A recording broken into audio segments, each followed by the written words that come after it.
नमस्कार मंडळी.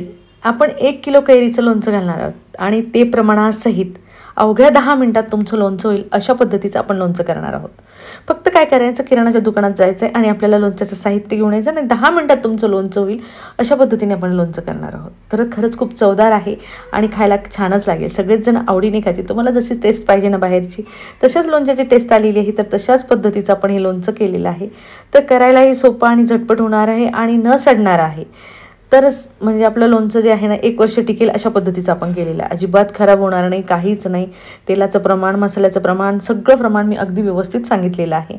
तर इथे आपण लोणचं कसं करायचं पण बघणार आहोत. इथे त्यासाठी मी काय केलं आहे, अगोदर कैऱ्या घेतल्यात आणि कैऱ्या फोडून घेतल्यानंतर त्याचं माप करून घेतलं आहे. तर त्याचं माप कैऱ्या फोडून घेतल्यानंतरचं माप केल्यानंतर 1 किलो कैरी आपली मोजून मेजरमेंटनुसार आहे.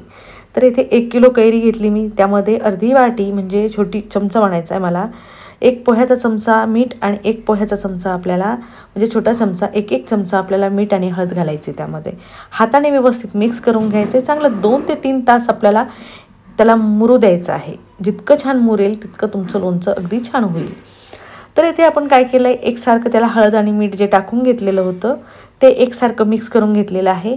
आणि आपलं मिक्स करून घेतल्यानंतर याच्यावरती काय करायचं आपल्याला, मी सांगितलं तुम्हाला 4 ते 5 तासासाठी मी याच्यावरती झाकण ठेवते आहे.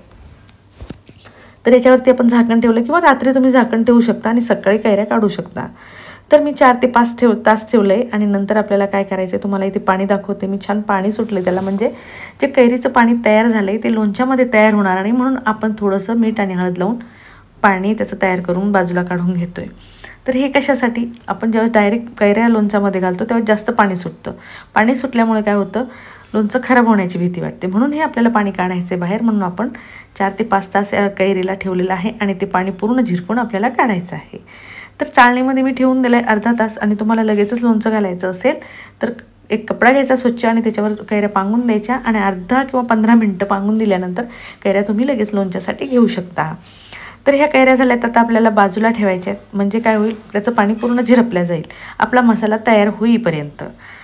तर येथे मी काय केलं आहे, तेल घेतलं आहे चांगलं 200 ते 250 ग्रॅम तेल असेल. तर हे तेल घेतलं मी, अंदाजे घेतलं आहे, असं काही नाही मोजून. थोडं जास्त झालं तरी चालेल किंवा थोडंसं कमी असलं तरीही चालेल. तेलावर डिपेंड करत नाही आहे तुमचं लोणचं की इतकंच तेल असलं पाहिजे की म्हणजे 1 किलो तुम्ही अर्धा किलो तेलसुद्धा घालू शकता किंवा 1.5 पाव तेल घालू शकता किंवा 1 पावसुद्धा घालू शकता. तर आपण 1 पाव इथे तेल घेतलेलं आहे. तेल चांगलं कडकडीत तापल्यानंतर 3 ते 4 मिनटं थोडंसं थंड होऊ द्यायचं आहे. आणि थोडंसं टेम्परेचर कमी झालं की त्यामध्ये घालायच्या आपल्याला मेथ्या. या मेथ्या ज्या आहेत अगदी छान मंद आचेवर तळता आहेत, म्हणजे व्यवस्थित तळता आहेत, जळत नाही आहेत. आपण जर कडकडीत तेलामध्ये मेथी घातली ना तर पूर्ण जळून जाते. म्हणून काय करायचं आहे, थोडंसं 2 मिनटं तेल शांत होऊ द्यायचं आणि नंतर त्यामध्ये आपल्याला मेथी 4 ते 5 लवंग घातल्यात मी, 10 ते 12 मिरे घातलेत आणि दालचिनीचा तुकडा घालायचा आपल्याला. त्याने फ्लेवर काय होतो, तेलाची जी आपण फोडणी घालतो ना मसाल्याला, तो फ्लेवर खूप छान येतो या तेलाचा.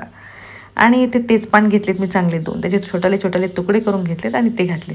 तर इथे तुम्ही बघू शकता तेलाचं टेम्परेचर अगदी व्यवस्थित आहे. लवंगसुद्धा वरती आलेले आहेत तळून, मिरेसुद्धा तळून वरती आली आहे, दालचिनीचा तुकडासुद्धा तळतो आहे आणि तेजपानसुद्धा आपलं छान तळून झालं आहे. जर तुम्हाला वाटलं तुमचं व्यवस्थित तळलं नाही, तेलाचं खूप टेम्परेचर कमी झालं तर परत एकदा थोडंसं गरम करून घेऊ शकता. आणि नंतर चांगलं गार करून घ्यायचं आहे आपल्याला. हे फोडणी घातलेलं जर तेल आहे आपण ते एकदम गार करून घ्यायचं आहे. गार करून घेतल्यानंतर आता मी काय केलं आहे, तेल आपलं एका मोठ्या टोपल्यामध्ये घ्यायचं आहे आपल्याला. त्यामध्ये आपल्याला गार तेलामध्ये लोणचे मसाला 1 पाऊच असतो तो घालायचा आहे. तर हे 200 ग्रॅमचा मसाला आहे आणि 200 ग्रॅम मी इथे मोहरी घातलेली आहे. तर आपल्या मसाल्याची जी एक पुडी भेटते, 1 किलोच्या प्रमाणाची 1 पॅक भेटतो तो घ्यायचा आहे. तो मी 1 पॅक घातला आहे. आणि म्हणजे 100 ग्रॅम मी इथे मोहरीची डाळ घातलेली आहे. आणि पोह्याचा चमचा जो छोटा चमचा असतो आपल्याला त्या चमच्याने मीठ घालायचं आहे इथे आपल्याला 4 चमचे. तुम्हाला परत एकदा प्रमाण सांगते, लोणच्याचा मसाला घातला आहे आपण 1 किलोची 1 पॅक तो घातला आहे मी. आणि 100 ग्राम आपण इथे मोहरीची डाळ घातली, 4 चमचे आपण इथे मीठ घातलं आहे आणि लाल मिरची पावडर घातलेली आहे मी 2 चमचे, फिक्की आहे, कश्मीरी लाल मिरची पावडर आहे. आणि 1 चमचा त्यामध्ये आपल्याला घालायची आहे हळद. हे घालायचं आहे आपल्याला साहित्य व्यवस्थित मिक्स करून. त्याने काय होईल, मसाला अगदी मस्त लागेल. आणि थोड्याशा टिप्स आहेत, पण लोणचं खरंच खूप छान होईल तुमचं. तर इथे मसाला अगदी व्यवस्थित मिक्स करून घेतला आहे मी तेलामध्ये आणि थंड तेल करून घ्यायचं आहे. आणि हो, तुम्हाला जर वाटलं कडकडीत तेल घालायचं तर तुम्ही मसाल्यामध्ये घालू शकता, पण मसाला एकदम गार होऊ द्यायचा आहे. तुम्हाला बऱ्याच जणींना मसाला परतवून घेतलेला जास्त आवडतो, तसाही आवडत असेल तर काय करायचं, फक्त तेल तापलेलं म्हणजे पूर्ण मसालासुद्धा एकदम गार होऊ द्यायचा आणि नंतर त्यामध्ये कैऱ्या भरायच्या आहेत आपल्याला.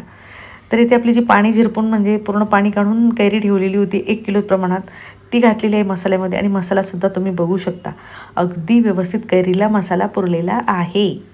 अजिबात कैऱ्या कोरड्या दिसत नाही, जास्त मसालासुद्धा झाला नाही आणि मी आता त्याच्यावर झाकण ठेवलं होतं 3 ते 4 तास. तर हे तुम्हाला दाखवते मी, थोड्याशा मऊ झाल्यात आणि तेल पण छान दिसतंय कैरीचं. तर आता परत एकदा झाकण ठेवून दिलं आहे आणि मी सकाळी काय करते, इथे कैरीचं लोणचं बघते. तर अगदी छान आणि फ्लेवर जो आहे तो खूप छान झाला आहे. तुम्ही मसाला तुमच्या ज्या कंपनीचा मसाला आवडत असेल लोणच्याचा, तुम्ही तो घालू शकता त्यामध्ये.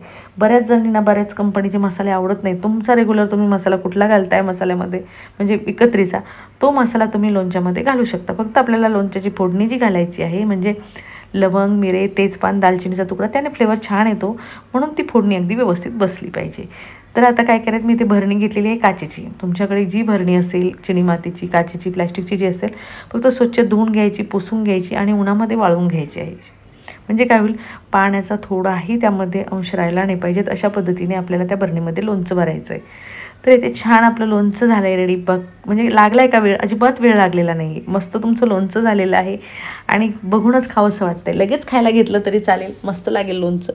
लोणचं करताना फक्त पाण्याचा वापर कुठे झाला नाही पाहिजे, पाण्याचा हातसुद्धा लागला नाही पाहिजे, म्हणजे तुमचं लोणचं चांगलं 1 ते 2 वर्ष टिकायलाही अजिबात खराब होणार नाही, अगदी टिकेल असं लोणचं होईल तुमचं. फक्त पाणी तेथे आपल्याला हात म्हणजे पाणी थेंबही त्यामध्ये गेला नाही पाहिजे, त्याची काळजी जर घेतली तर अगदी तुमचं लोणचंसुद्धा खूप छान होईल. नक्कीच ट्राय करून बघा, अगदी सोपी रेसिपी आहे. जर तुम्हाला ही माझी लोणच्याची रेसिपी आवडली असेल आणि तुम्ही माझ्या चॅनलवर नवीन असाल तर माझ्या चॅनलला सबस्क्राईब, लाईक, शेअर, कमेंट करायला विसरू नका. तर चला भेटूया अशा सोप्या सोप्या आणि झटपट होणाऱ्या रेसिपीसोबत. तोपर्यंत बाय बाय बाय बाय.